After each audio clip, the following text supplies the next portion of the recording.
canal, o mensageiro não é importante, mas sua curtida é. Curta, inscreva-se e compartilhe cultura. Deixe livros que gostaria de ouvir nos comentários. Obrigado pela preferência. Conversão de um avaro, de Machado de Assis, publicado originalmente em Jornal das Famílias 1878, e os vícios equilibram-se muita vez, outras vezes neutralizam-se ou vencem um a outro. Há pecados que derrubam pecados, ou, pelo menos, quebram-lhes as pernas. Gil Gomes tinha uma casa de colchões em uma das ruas do bairro dos Cajueiros. Era um homem de 52 anos, cheio de corpo, vermelho e avaro. Ganhar um bom pecúlio a vender colchões e a não usar nenhum. Note-se que não era homem sórdido, pessoalmente desasseado, não. Usava camisa lavada, calça e rodaque lavados. Mas era a sua maior despesa. A cama era um velho sofá de palhinha, a mobília eram duas cadeiras, uma delas quebrada, uma mesa de pinho e um baú. A loja não era grande nem pequena, mas regular, cheia de mercadoria. Tinha 2 operários. Era mercador de colchões esse homem, desde 1827. Essa história passa-se em 1849. Nesse ano adoeceu Gil Gomes e um amigo, que morava no Engenho Velho, levou-o para casa, pelo motivo ou pretexto de que na cidade não poderia curar-se bem. Nada, meu amigo, disse ela a primeira vez que o outro lhe falou nisso, nada. Isto não é nada. É sim, pode ser, ao menos. Qual? Uma febrícula, vou tomar um chá. O caso não era de chá, mas Gil Gomes evitava o médico e a botica até a última. O amigo deu-lhe a entender que não pensasse nessas despesas, e Gil Gomes, sem compreender logo que o amigo por força pensaria em alguma compensação, admirou esse rasgo de fraternidade. Não disse sim, nem não, levantou os ombros, olhou para o ar, enquanto o outro repetia, vamos, vá lá, disse ele. Talvez o melhor remédio seja a companhia de um bom amigo. De certo, porque a moléstia é nada, é uma febrícula. Das febrículas nascem os febrões, disse sentenciosamente o amigo de Gil Gomes. Esse amigo chamava-se Borges, era um resto de sucessivos naufrágios. Tinha sido várias coisas, e ultimamente preparava-se a ser milionário. Contudo estava longe, tinha apenas 2 escravos boçais comprados entre os últimos chegados por contrabando. Era, por ora, toda a riqueza, não podendo incluir-se nela a esposa que era um tigre de ferocidade, nem a filha, que parecia ter o juízo a juros. Mas este Borges vivia das melhores esperanças. Ganhava alguma coisa em não sei que agências particulares e nos intervalos cuidava de um invento, que ele dizia destinado a revolucionar o mundo industrial. Ninguém sabia o que fosse, nem que destino tivera, mas ele afirmava que era grande coisa, utilíssima, novo e surpreendente. Gil Gomes e José Borges chegaram à casa deste, onde ao primeiro foi dado um quarto de antemão arranjado. Gomes achou-se bem no aposento, posto lhe inspirasse ali o maior desprezo ao amigo. Que desperdício! Quanta coisa inútil! Nunca há de ser nada o pateta, dizia ela entre dentes. A doença de Gomes, atalhada a tempo, curou-se em poucos dias. A mulher e a filha de Borges tratavam dele com carinho que permitia o gênio feroz de uma e a leviandade de outra. A senhora Deana acordava às 5 horas da manhã e berrava até às 10 da noite. Poupou ao hóspede esse costume durante a doença, mas, a palavra contida manifestava-se em repelões à filha, ao marido e às escravas. A filha chamava-se Mafalda, era uma moça pequena, vulgar, supersticiosa, que só se penteava às 2 horas da tarde e andava sem meias toda a manhã. Gil Gomes deu-se bem com a família. O amigo não cogitava de outra coisa mais que de o fazer o feliz, e lançou mão de bons cobres para tratá-lo como faria a um irmão, a um pai, a um filho. Daste bem? Dizia-lhe no fim de 4 dias. Não me dou mal. Pior. Isso é fugir à pergunta. Dou-me perfeitamente e naturalmente incomodo-te, ó. Não, de certo, um doente é sempre um peso demais. José Borges protestou com toda a energia contra essa suposição gratuita do amigo e acabou proferindo um discurso acerca dos deveres de amizade, que Gil Gomes ouviu enfastiado e penalizado. Na véspera de voltar para sua loja de colchões, Gil Gomes travou conhecimento com uma nova pessoa da família, a viúva Soares. A viúva Soares era prima de José Borges. Tinha 27 anos, e era, na frase do primo, um pedaço de mulher. Efetivamente era vistosa, forte, de ombros largos, braços grossos e redondos. Viúva desde os 22, conservava um resto de luto, antes como um realce que outra coisa. Gostava de véu porque um poetastro lhe dissera em versos de todos os tamanhos que seus olhos, velados, eram como estrelas através de nuvens finas, ideia que a senhora de Rufina Soares achou engenhosa e novíssima. O poeta recebeu em paga um olhar. Na verdade, os olhos eram bonitos, grandes, pretos, misteriosos. Gil Gomes, quando os viu, ficou embasbacado. Foi talvez o remédio que melhor o curou. Essa tua prima, na verdade, um pedaço de mulher, pedaço. É uma inteira, são 2 mulheres, são 35 mulheres, que entusiasmo! Observou José Borges. Eu gosto do que é belo, respondeu Gil Gomes sentenciosamente. A viúva ia jantar. Era uma boa perspectiva de tarde e noite de palestra e conversação. Gil Gomes já agradecia ao céu a doença, que lhe dera a ocasião de encontrar tamanhas perfeições. Rufina era muito agradável na conversa e pareceu simpatizar desde logo com o convalescente, fato em que as outras pessoas não pareceram reparar. Mas já está bom de todo, dizia ela ao cochoeiro. Estava quase bom, agora estou perfeito, respondeu ele com certo trejeito de olhos, que a viúva fingiu não ver. Meu primo é um bom amigo, disse ela. Oh, é uma pérola. Minha moléstia era pouca coisa, mas ele lá foi à casa, pediu, instou, fez tudo para que eu viesse tratar-me em casa dele, dizendo que eram precisos cuidados de família. Vim, em boa hora vim, estou são e rição. Desta vez foi Rufina quem fez um trejeito com os olhos. Gil Gomes, que não esperava por ele, sentiu cair-lhe a baba. O jantar foi uma delícia, a noite outra delícia. Gil Gomes sentia-se transportado a todos os céus possíveis e impossíveis. Ele prolongou quanto pôde a noite, propôs uma bisca de 4 e teve meio de fazer com que Rufina fosse sua parceira só pelo gosto de lhe piscar o olho, quando tinha na mão 7 ou as. Foi adiante. Num lance difícil, em que a parceira hesitava se pegaria na vasa com a bisca de triunfo, Gil Gomes, vendo que ela não levantava os olhos, e conseguintemente não podendo fazer-lhe o sinal de costume, tocou-lhe no pé com o pé. Rufina não recuou o pé, compreendeu, atirou a bisca na mesa. E os 2 pés ficaram juntos alguns segundos. Repentinamente, a viúva, parecendo que só então dera pelo atrevimento ou liberdade do parceiro, recuou o pé e ficou muito séria. Gil Gomes olhou vexado para ela, mas a viúva não lhe recebeu o olhar. No fim, sim, ao despedir-se daí a uma hora que Rufina fez as pazes com o cochoeiro apertando-lhe muito a mão, o que o fez estremecer todo. A noite foi cruel para o cochoeiro, ou antes deliciosa e cruel, ao mesmo tempo, porque sonhou com a viúva de princípio até o fim. O primeiro sonho foi bom, imaginava-se que passeava com ela e mais a família toda em um jardim e que a viúva lhe dera flores, sorrisos e beliscões. Mas o segundo sonho foi mau, sonhou que ela lhe enterrava um punhal. Desse pesadelo passou a melhores fantasias, e a noite correu toda entre imaginações diversas. A última, porém, sendo a melhor, foi a pior de todas. Sonhou que estava casado com Rufina, e de tão belo sonho caiu na realidade do celibato. O celibato. Gil Gomes começou a pensar seriamente nesse estado que já lhe durava muitos anos, e perguntou aos seus e à terra, se tinha direito de casar. Esta pergunta foi respondida antes do almoço. Não. Disse ele consigo, não devo casar nunca. Aquilo foi uma fantasia de uma hora. Leve o diabo a viúva e o resto. Ajuntar os cobres menos maus para os dar a uma senhora que os desfará em pouco tempo. Nada. Nada. Almoçou tranquilo, e despediu-se dos donos da casa com muitas manifestações de agradecimento. Agora não esqueça o número de nossa casa, já que se pilhou curado, disse a filha de José Borges. O pai corou até os olhos, enquanto a mãe punia a indiscrição da filha com um beliscão que lhe fez ver as estrelas. Salta lá para dentro, disse a boa senhora. Gil Gomes fingiu não ouvir nem ver nada. Apertou a mão dos amigos, prometeu-lhes uma eterna gratidão e saiu.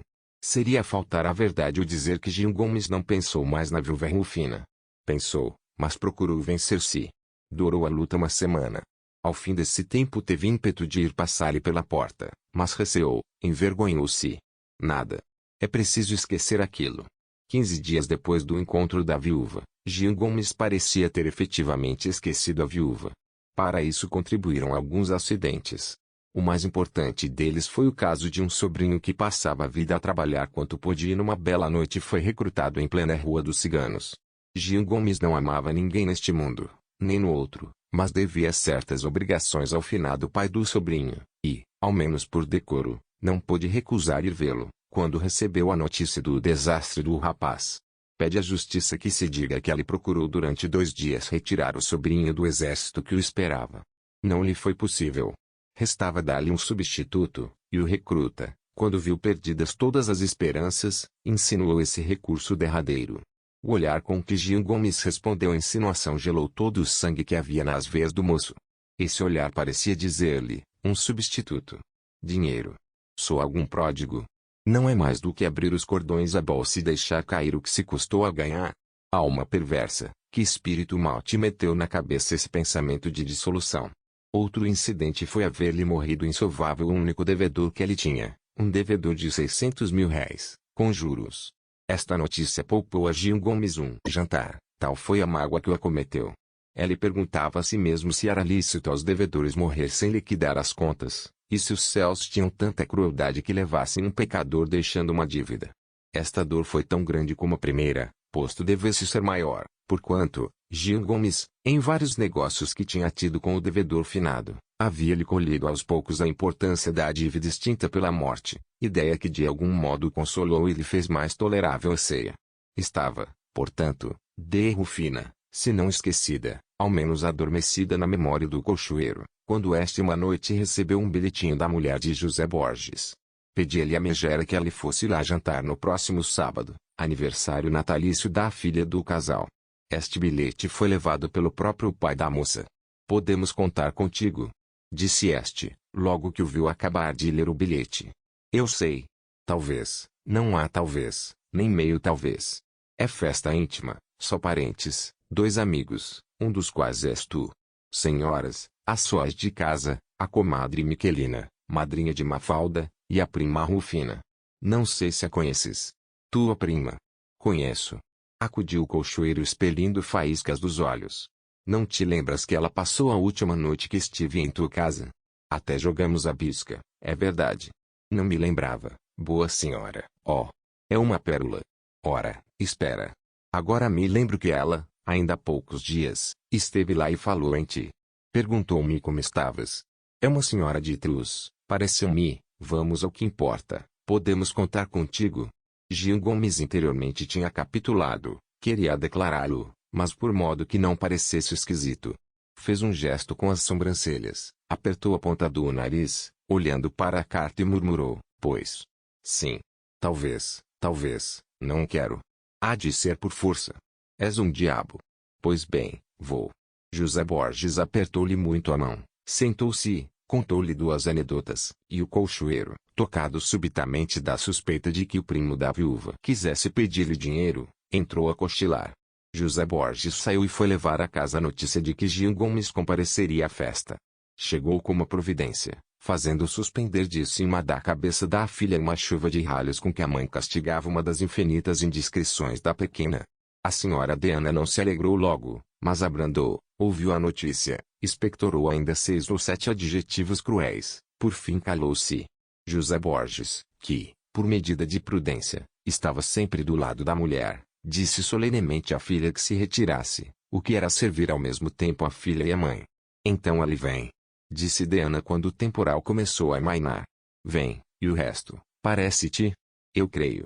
No dia aprazado compareceu em casa de José Borges a gente convidada, os parentes, a comadre e os 2 amigos. Entre os parentes havia um primo, pálido, esguio e magro, que nutria em relação a Mafalda uma paixão, correspondida pelo pai. Esse primo tinha 3 prédios. Mafalda dizia gostar muito dele, e se, na verdade, os olhos fossem sempre o espelho do coração, o coração da moça derretia-se pelo primo, porque os olhos eram 2 globos de neve tocados pelo sol. O que a moça dizia no coração era que o primo não passava de uma figura de presepe, não obstante, autorizava-o a pedi-la nesse dia ao senhor José Borges. Por esse motivo entrou o jovem Inácio 2 horas mais cedo que os outros, mas entrou somente. Falou, é verdade, mas falou só de coisas gerais. 3 vezes investiu com o pai da namorada para pedir-lhe, 3 vezes a palavra morreu-lhe nos lábios. Inácio era tímido, a figura circunspecta de José Borges, os olhos terríveis da senhora Diana e até os modos ríspidos da namorada, tudo lhe metia medo e fazia perder a última gota de sangue. Os convidados entraram sem que houvesse exposto a tio suas pretensões. Custou-lhe o silêncio um repelão da namorada, repelão curto, a que sucedeu um sorriso animador, porque a moça compreendia facilmente que um noivo, ainda que seja Inácio, não se pesca sem alguma paciência. Vingar-se-ia depois do casamento. Pelas 4h30 entrou o Sr. Gil Gomes. Quando ela apareceu à porta, José Borges esfregou os olhos como para certificar-se que não era sonho, e que efetivamente o colchoeiro ali lhe entrava pela sala. Pois que? Onde? Quando? De que modo? Em que circunstâncias Gil Gomes calçara nunca luvas? Trazia um par de luvas, é verdade que de lã grossa traço, mas enfim luvas, que na opinião dele eram inutilidades. Foi a única despesa séria que fez, mas fê-la. José Borges, durante um quarto de hora, ainda nutria a esperança de que o colchoeiro lhe trouxesse um presente para a filha. Um dia de anos. Mas a esperança morreu depressa. O colchoeiro era oposto à tradição dos presentes de anos, era um revolucionário. A viúva Soares fez a sua entrada na sala, já estava na casa desde as 2h. Poucos minutos depois de ali chegar Gil Gomes. Este sentiu no corredor um farfalhar de vestido e um pisar grosso, que lhe contundiu o coração. Era ela, não podia ser outra. Rufina entrou majestosa, fosse acaso ou propósito, os primeiros olhos que fitou foram os dele. Nunca mais o vi desde aquela noite, disse ela baixinho ao colchoeiro daí a 5 minutos. É verdade, concordou Gil Gomes sem saber que respondesse. Rufina reclinou-se na cadeira agitando o leque, meio voltada para ele, que respondia trêmulo. Não tardou que a dona da casa convidasse a toda a gente a passar à sala de jantar. Gil Gomes levantou-se com ideia de dar o braço à viúva. José Borges facilitou-lhe a execução. Então, que é isso? Dê o braço à prima. Inácio, dá o braço à Mafalda. Eu levo a comadre. Valeu. Você, Aninha, eu vou com o senhor Pantaleão. O senhor Pantaleão era um dos 2 amigos convidados por José Borges, além dos parentes. Não vale a pena falar dele, basta dizer que era um homem silencioso, não tinha outro traço característico. Na mesa, Gil Gomes foi sentado ao pé de Rufina. Ela estava aturdido, satisfeito, desvairado. Um gênio invisível atirava-lhe faíscas aos olhos, e entornava-lhes pelas veias abaixo um fluido, que ele supunha ser celestial. A viúva parecia, na verdade, mais bela do que nunca, fresca, repousada, ostentosa. Ela sentia-lhe o vestido arrocar-lhe as calças, via-lhe os olhos embeberem-se nos seus. Era um jantar aquilo ou um sonho? Gil Gomes não podia decidir. José Borges alegrou a mesa como podia e sabia, sendo acompanhado pelos parentes e pela comadre. Dos 2 estranhos, o colchoeiro pertencia à viúva e o silencioso era todo do seu estômago. José Borges tinha um leitão e um peru, eram as 2 peças melhores do jantar, dizia ele, que já as anunciara desde o princípio. Começaram as saúdes, fez-se a de Mafalda, a de Deane e de José Borges, a da comadre, a da viúva. Esta saúde foi proposta com muito entusiasmo por José Borges e não menos entusiasticamente correspondida. Entre Rufina e Gil Gomes foi trocado um brinde particular, de copo batido. Gil Gomes, apesar da resolução amorosa que se operava nele, comeu à farta. Um bom jantar era coisa para ele fortuita ou problemática. Só assim, de ano em ano. Por isso não deixou passar a ocasião. O jantar, o vinho, a palestra, a alegria geral, os olhos da viúva, talvez a pontinha de seu pé, tudo contribuiu para desatar os últimos nós à língua do colchoeiro. Ele ria, falava, dizia graças, fazia cumprimentos à dona, arriava todas as bandeiras. A sobremesa, quis por força que ela comesse uma pera, descascada por ele, e a viúva, para lhe pagar a fineza, exigiu que ele comesse metade. Aceito! Exclamou o colchoeiro fora de si. A pera foi descascada. Partiu a viúva, e os 2 comeram a fruta, de parceria, com os olhos modestamente no prato. José Borges, que não perdeu a cena de vista, parecia satisfeito com a harmonia dos 2. Ergueu-se para fazer uma saúde ao estado conjugal. Gil Gomes correspondeu ruidosamente, Rufina nem tocou no copo. Não correspondeu ao brinde do seu primo. Perguntou Gil Gomes. Não. Por quê? Porque não posso, suspirou a viúva. Ah! Um silêncio. Mas. Por quê? Isto é. Que calor! Estas palavras incoerentes, proferidas pelo colchoeiro, não pareceu que as ouvisse a viúva. Ela olhava para a borda da mesa, séria e fixamente, como quem encara o passado e o futuro. Gil Gomes achou-se um pouco acanhado. Não compreendia muito o motivo do silêncio de Rufina e perguntava a si próprio se ela havia dito alguma tolice. De repente, levantaram-se todos. A viúva tomou-lhe o braço. Gil Gomes sentiu o braço de Rufina e estremeceu da cabeça até os pés. Por que motivo ficou triste ainda agora? Perguntou ela. Eu? Sim. Fiquei triste. E muito. Não me lembro. Talvez fosse zangada. Por quê? Não sei, pode ser que eu a ofendesse. O senhor? Eu sim. Rufina negou com os olhos, mas uns olhos que o colchoeiro antes quisera fossem duas espadas, porque atravessariam tão cruelmente o coração, por mais morto que o deixassem. Por quê?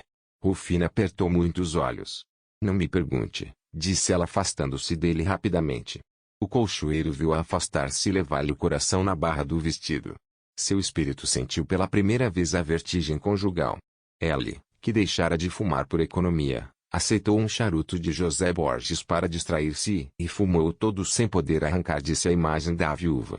Rufina, entretanto, parecia evitá-lo. 3 vezes quis ali entabular conversação sem conseguir detê-la. Que é isso? Perguntou o colchoeiro consigo.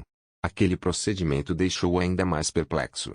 Ficou triste, amuado, não sentiu correr as horas. Eram 11 quando deu acordo de si. 11 horas. E ele que quisera assistir ao fechar a porta. A casa entregue ao caixeiro tão longo tempo, era um perigo, pelo menos, uma novidade que podia ter graves consequências. Circunstância que ainda mais lhe ensombrou o espírito. Irritado consigo mesmo, fugiu à companhia dos outros e foi sentar-se em uma saleta, deu corda a uma caixa de música que ali achou e sentou-se a ouvi-la. De repente, foi interrompido pelo passo forte da viúva, que fora buscar o chale para sair. Vai embora? Perguntou ela. Vou. Tão cedo? Rufina não respondeu. Parece que a senhora ficou mal comigo. Pode ser. Por quê? Rufina suspirou, e depois de um silêncio, não me fale mais, não procure ver-me, adeus. Saiu. Gil Gomes, atordoado com a primeira impressão, não pôde dar um passo. Mas, enfim, dominou-se e saiu em procura da viúva. Achou-a na sala abraçar a prima. Quis falar-lhe, chegou a dizer-lhe algumas palavras, mas Rufina não pareceu ouvir. Apertou a mão a todos. Quando chegou a vez do colchoeiro, foi um aperto, um só, mas um aperto que valia por todos os apertos do mundo, não que fizesse forte, mas porque era significativo. Gil Gomes saiu dali meia hora depois, num estado de agitação como nunca estivera em todos os longos dias de sua existência. Não foi logo para casa, era-lhe impossível dormir, e andar na rua sempre era economizar a vela. Andou cerca de 2 horas, a ruminar umas ideias, a correr atrás de umas visões, a evaporar-se em fantasias de toda a espécie. No dia seguinte, à hora do costume, estava na loja sem saber o que fazia. Custava-lhe a reconhecer os seus colchões. O dia, a agitação dos negócios, o almoço puseram alguma surdina às vozes do coração. O importuno calou-se modestamente ou, antes, velhacamente, para criar mais forças. Era tarde. Rufina tinha cravado no peito do colchoeiro a seta da dominação. Era preciso vê-la. Mas como? Gil Gomes pensou nos meios de satisfazer essa necessidade imperiosa. A figura esbelta, forte, rechonchuda da prima de José Borges parecia estar diante dele a dizer-lhe com os olhos, vai ver-me. Vai ter comigo. Vai dizer-me o que sentes. Por fortuna de Gil Gomes a viúva fazia anos dali a 3 semanas. Ele foi um dos convidados. Correu ao convite da dama de seus pensamentos. A vizinhança, que conhecia os hábitos tradicionalmente caseiros de Gil Gomes, entrou a comentar as suas saídas frequentes e a conjecturar 1000 coisas, com a fertilidade da gente curiosa e vadia. O fato, sobretudo, de o ver sair com uma sobrecasaca nova, por ocasião dos anos da viúva, pôs a rua em alvoroço. Uma sobrecasaca nova. Era o fim do mundo. Que querem? A viúva valia a pena de um sacrifício por maior que fosse e aquele foi imenso. 3 vezes recuou o colchoeiro estando à porta do alfaiate, mas 3 vezes insistiu. Ir-se embora, se fosse possível varrer-se-lhe da memória a figura da dama. Mas se ela a trazia presente, se ela estava aí diante dele, a fitá-lo, a sorrir-lhe, a moer-lhe a alma, a despedaçar-lhe o coração. Veio a sobrecasaca, ela vestiu-a, achou-se elegante. Não chorou o dinheiro, porque só o dominava a ideia de ser contemplado pela viúva. Esse novo encontro de Gil Gomes e Rufina foi a ocasião de se entenderem. Tantas atenções com ele. Tantos olhares para ela. Um e outro caminhavam rapidamente até esbarrarem no céu azul, como dois astros errantes e simpáticos. O colchoeiro estava prostrado. A viúva parecia vencida. José Borges favoreceu essa situação, descobrindo a ambos. Vocês estão meditando alguma coisa, disse ele, achando-se uma vez a olhar um para o outro. Nós? Murmurou Rufina. Este nós penetrou a alma do colchoeiro. O colchoeiro fez 2 ou 3 visitas à viúva, em ocasião que lá ia a família desta. Uma vez apresentou-se, sem que a família lá estivesse. Rufina mandou dizer que não estava em casa. Seriamente? Perguntou Hélia Preta. Tua senhora não está em casa? Ela mandou dizer que não, senhor, acudiu a bocal escrava. Gil Gomes quis insistir, mas podia ser inútil, saiu com a morte em si. Aquela esquivança era um aguilhão, que ainda mais o irritou. A noite foi cruel. No dia seguinte apareceu-lhe José Borges. Podes falar comigo em particular? Disse este. Posso. Foram para os fundos da loja. Sentaram-se em 2 cadeiras de pau. José Borges tossiu, meditou um instante. Custava-lhe ou parecia custar-lhe a entabular a conversa. Enfim, rompeu o silêncio. Tu foste ontem à casa de minha prima. Fui. Disseram-te que ela não estava em casa. Sim, a Preta. A Preta disse mais. Deu a entender que minha prima estava, mas dera a ordem de te dizer que não. Era falso. Era verdade. Mas então? Eu te explico. Rufina sabe que tu gostas dela, tu deves saber que ela gosta de ti, todo mundo sabe que vocês gostam um do outro. Ora, se lá fores quando nós estamos, bem. Gil Gomes tinha se levantado e dera 4 ou 6 passos na salinha, sem ouvir o resto do discurso de José Borges, que teve em si o seu único auditório. No fim de alguns minutos, o colchoeiro sentou-se outra vez e inquiriu: amigo, dizes então que eu gosto de tua prima? É visível. E que ela gosta de mim. Só um cego não verá. Ela supõe isso. Vê e sente-o, sente-o. O colchoeiro esfregou as mãos. Gosta de mim? Repetiu ele. E tu gostas dela? Sim, confesso que. Parece-te ridículo. Ridículo. Essa agora. Pois um homem como tu, dotado de verdadeiras e boas qualidades, há de parecer ridículo por gostar de uma senhora como Rufina? Sim, creio que não. De nenhum modo. O que te digo é que toda circunspecção é pouca, até o dia do casamento. Ouvindo esta palavra, Gil Gomes sentiu um calafrio e perdeu momentaneamente todas as forcas. A ideia talvez lhe passasse alguma vez pelo espírito, mas vaga e obscura, sem se fixar nem clarear. José Borges proferia a palavra em toda a sua realidade. O colchoeiro não pôde resistir ao abalo. Ele vivia em uma agitação que o punha fora da realidade sem efeitos. A palavra formal, na boca de um parente, quando já ninguém ignorava a natureza de seus sentimentos, era um golpe quase inesperado e de efeito certo. José Borges fingiu não reparar na impressão do amigo, e continuou a falar do casamento, como de uma coisa indeclinável. Teceu os maiores elogios à viúva, à sua beleza, aos seus pretendentes, às suas virtudes. A maior destas era a economia, pelo menos, foi o que ele mais louvou. Quanto aos pretendentes eram muitos, mas ultimamente estavam reduzidos a 5 ou 6. Um deles era desembargador. No fim de uma hora, José Borges saiu. A situação do colchoeiro complicava-se, sem o pensar achava-se às portas de um casamento, isto é, de uma grande despesa que viria a abalar muito o edifício laborioso de suas economias. Passou-se uma semana depois daquele diálogo, e a situação de Gil Gomes não melhorou nada. Pelo contrário, agravou-se. No fim desse tempo, tornou a ver a viúva. Nunca lhe pareceu mais bela. Trazia um vestido simples, nenhum ornato, salvo uma flor ao seio, que ela em ocasião oportuna tirou e ofereceu ao colchoeiro. A paixão de Gil Gomes foi se convertendo numa embriaguez. Ele já não podia viver sem ela. Era preciso vê-la, e quando a via, tinha ânsia de lhe cair aos pés. Rufina suspirava, falava, quebrava os olhos, trazia arrastado o pobre Gil Gomes.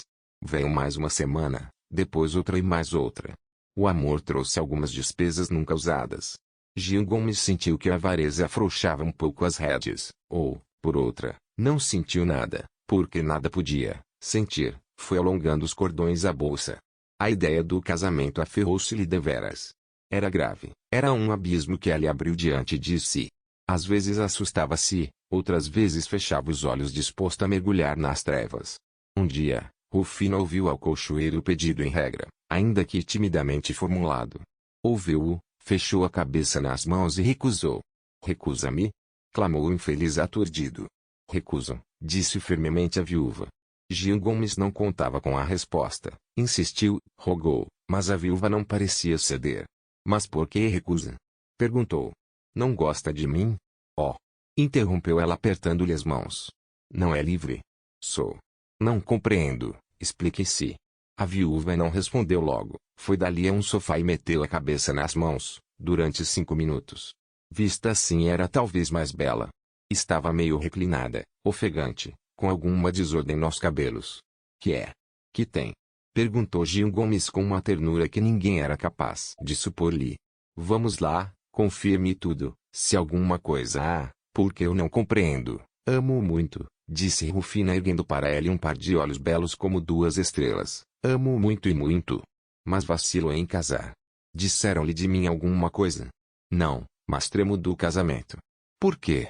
Foi infeliz com o primeiro? Fui muito feliz, e por isso mesmo receio que seja infeliz agora.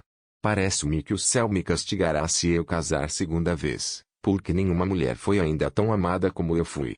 Ou, se soubesse que amor me teve meu marido. Que paixão!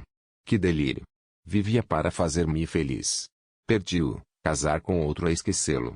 Tornou a cobrir o rosto com as mãos, enquanto o colchoeiro ferido por aquele novo dardo, jurava a seus deuses que havia de casar com ela ou o mundo viria abaixo. A luta durou 3 dias, 3 longos e estirados dias. Gil Gomes não cuidou de outra coisa durante o combate, não abriu os livros da casa, talvez chegou a não afagar um freguês. Pior que tudo, chegou a oferecer um camarote de teatro à viúva. Um camarote. Que decadência! Não podia ir longe a luta e não foi. No 4º dia recebeu ela uma resposta decisiva, um sim escrito em papel bordado. Respirou, beijou o papel, correu à casa de Rufina. Ela esperava-o ansiosa. Suas mãos tocaram-se, um ósculo confirmou o escrito. Desde aquele dia até do casamento foi um turbilhão em que o pobre colchoeiro viveu. Não via nada, quase não sabia contar, estava cego e tonto. De quando em quando um movimento instintivo parecia fazê-lo mudar de caminho, mas era rápido. Assim, a ideia dele era que o casamento não tivesse aparato, mas José Borges combateu essa ideia como indigna dos noivos. Demais é bom que todos o invejem. Que tem isso? Quando virem passar o préstito todos dirão, que maganão. Que casamento. Rico e feliz. Rico. Isto é. Interrompeu Gil Gomes, cedendo ao costume antigo. José Borges bateu-lhe no ombro, sorriu e não admitiu réplica. Ainda assim, ela não teria vencido, se não fosse o voto da prima. A viúva declarou preferível um casamento aparatoso, o colchoeiro não tinha outra vontade. Vá lá, disse ele, cupês, não é? Justamente, cavalos brancos, arreios finos, cocheiros de libré, coisa bonita, mais bonita do que você, é impossível, acudiu o colchoeiro com um ar terno e galante. Outro ósculo que o fez ver estrelas ao meio-dia. Estava decidido que o casamento teria o maior aparato. Gil Gomes reconhecia que a despesa era enorme, e intimamente pensava que era inútil, mas desde que ela queria, toda a discussão estava acabada. Mandou preparar a roupa dele, teve até de sortir-se, porque nada possuía em casa, aposentou os 2 velhos rodaques, as 3 calças de 4 anos. Pôs casa. A viúva guiou nessa tarefa difícil, indicou o que ela devia comprar, escolheu ela mesma a mobília, os tapetes, os vasos, as cortinas, os cristais, as porcelanas. As contas chegavam às mãos do colchoeiro rotundas e pavorosas, mas ele pagava, quase sem sentir. Na véspera do casamento, tinha ele deixado de pertencer a este mundo, tão aliado andava dos homens. José Borges aproveitou esse estado de sonambulismo amoroso para lhe pedir 200.000 réis emprestados. Coisa miraculosa. Gil Gomes emprestou-os. Era verdadeiramente o fim do mundo. Emprestou os 200.000 réis, sem fiança, nem obrigação escrita. Isto e a derrota do primeiro Napoleão são os 2 fatos mais estrondosos do século. Casou no dia seguinte. A vizinhança toda sabia já do casamento, mas não podia crer, supunha que era boato, apesar das 1000 provas que os noveleiros espalhavam de loja em loja. Casou, quem o viu entrar no coupé, ainda hoje duvida se estava sonhando naquele dia. Uma vez casado, estava passado o Rubicão.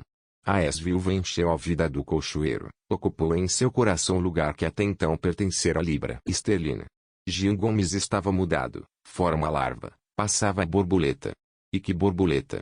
A vida solitária da loja dos colchões era agora o seu remorso. Ela mesmo ria de si. A mulher, só a mulher, nada mais que a mulher, eis o sonho da vida do colchoeiro, era o modelo dos maridos. Rufina amava o luxo, a vida estrondosa, os teatros, os jantares, os brilhantes. Gil Gomes, que vivera a detestar tudo aquilo, mudou de sentimento e acompanhou as tendências da esposa. De longe em longe tinha um estremecimento na alma. Mas um sorriso, um afago de Rufina dissipava as nuvens e atirava o colchoeiro à carreira em que ia. Um ano depois de casado sabia jogar o voltarete e tinha assinatura no teatro. Comprou carro, dava jantares às sextas-feiras, emprestava dinheiro a José Borges de trimestre em trimestre. Circunstância particular, José Borges não lhe pagava nunca. Vieram os anos, e cada ano novo achava o mais namorado da mulher. Gil Gomes era uma espécie de cachorrinho de regaço. Com ela, ao pé dela, defronte dela, a olhar para ela, não tinha outro lugar nem outra atitude. A bolsa emagreceu, ela engordou. Nos últimos anos, tinha vendido o carro, suspendido os jantares e os teatros, diminuído os empréstimos a José Borges, jogava bisca atentos. Quando a miséria chegou, Rufina retirou-se deste mundo. O colchoeiro que já não tinha colchões, acabou a vida servindo de agente em um cartório de escrivão.